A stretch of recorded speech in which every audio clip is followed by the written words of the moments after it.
সুপ্রিয় দর্শকবৃন্দ, আসসালামু আলাইকুম। কেমন আছেন আপনারা? আশা করি আল্লাহর মতো ভালো আছেন। যদি চ্যানেলটি ভালো লাগে অবশ্যই চ্যানেলটি সাবস্ক্রাইব করুন, পাশে থাকবেন প্রতিদিনের মতো। আজকে এক আপুকে আমার চ্যানেল হাজির করেছি, মিডিয়া কি কারণ আছে সেটা আপনি শোনাবো। আসসালামু আলাইকুম আপু। ওয়ালাইকুম সালাম। ভাইয়া কেমন আছেন? ইনশাআল্লাহ ভালো আছি, আপনি ভালো আছেন? হ্যাঁ, ভালো আছি। আপনি কি সব সময় সেজে গুজে থাকতে পছন্দ করেন? সাজাগোজা মাশাআল্লাহ। ভালো লাগে। সাজগোজের টাকা আছে তো? সাজগোজের টাকা না থাকলে কি হবো?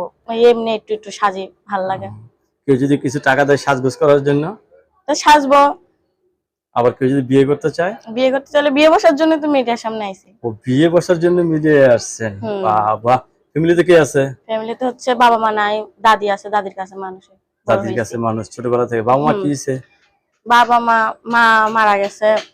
বাবা আরেকটা আর বিয়ে বাবা করেছে। বিয়ে করে চলে গেছে। যাই হোক, শেষ ফিনিশিং এ আপনি নতুন করে সংসার করতে চাচ্ছেন, ছেলে যে বয়সের হোক কোনো সমস্যা নেই, ঠিক না? না। দর্শক, একদম সরল সোজা একটা মেয়ে মানুষ, আপনার সাথে কথা বলতে পারবেন। আপু, সবাই আপনাকে ফোন দিবে, কারোর সাথে খারাপ ব্যবহার করবেন না, ঠিক আছে? আমারও যেন খারাপ কথা না বলে সুন্দরভাবে কথা বলে, আমিও সুন্দরভাবে কথা বলবো।